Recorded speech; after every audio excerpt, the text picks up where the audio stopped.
সনাতন শাস্ত্রমতে শ্রাবণ মাস হল মহাদেবের অত্যন্ত প্রিয় মাস। এই মাসে মহাদেবের উপাসনা করলে সুফল প্রাপ্তি হয়। বহু শিবভক্ত এই মাসে ভোলে বাবার আশীর্বাদ পেতে প্রতি সোমবার উপবাস রেখে শিবের উপাসনা করেন। পৌরাণিক বিশ্বাস অনুযায়ী মহাদেবের সামান্য ভক্তিতেই তুষ্ট হন।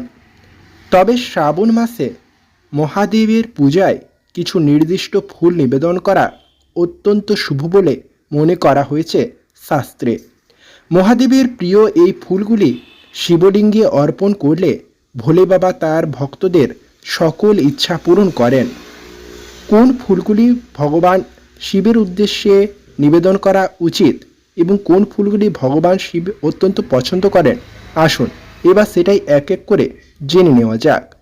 প্রথমেই বলা হয়েছে ধুতুরা ফুল। মহাদেবের সবচেয়ে প্রিয় ফুলগুলির মধ্যে এই ধুতুরা ফুল অন্যতম। প্রচলিত বিশ্বাস অনুযায়ী শ্রাবণ মাসে সোমবার দিন শিবলিঙ্গে ধুতুরা ফুল অর্পণ করলে সেই ব্যক্তির জীবনে সমস্ত দুঃখ, কষ্ট এবং দারিদ্রতা ও অশান্তি খুব সহজে দূর হয়ে যায় এবং মহাদেবের কৃপায় সেই ব্যক্তির থাকা শত্রু বাধা কেটে যায়।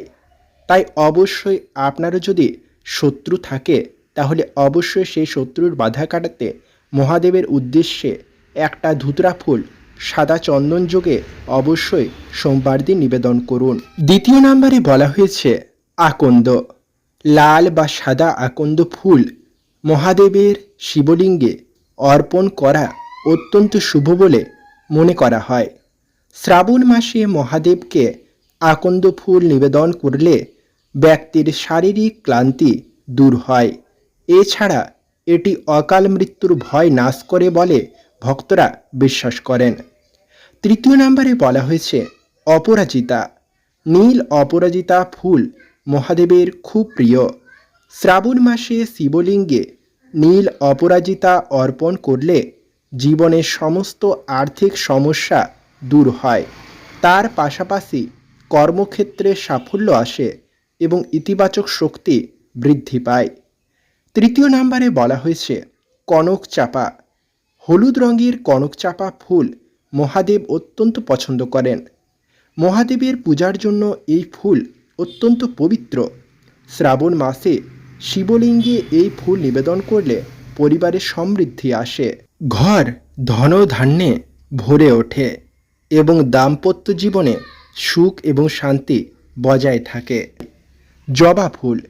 সাধারণত দেবীর পূজায় জবা ফুলের বেশি ব্যবহার হলেও শ্রাবণ মাসে মহাদেবকে লাল জবা অর্পণ করলে গ্রহদোষ, বিশেষত সূর্য এবং মঙ্গল গ্রহের অশুভ প্রভাব খণ্ডিত হয় এবং মনে সাহস ও শক্তি বৃদ্ধি পায়। টগর ও বকুল ফুল। সাদা রঙের এই ফুলগুলি মহাদেবকে শ্রাবণ মাসে নিবেদন করলে চিত্তশুদ্ধি ঘটে এবং মনে গভীর শান্তি আসে।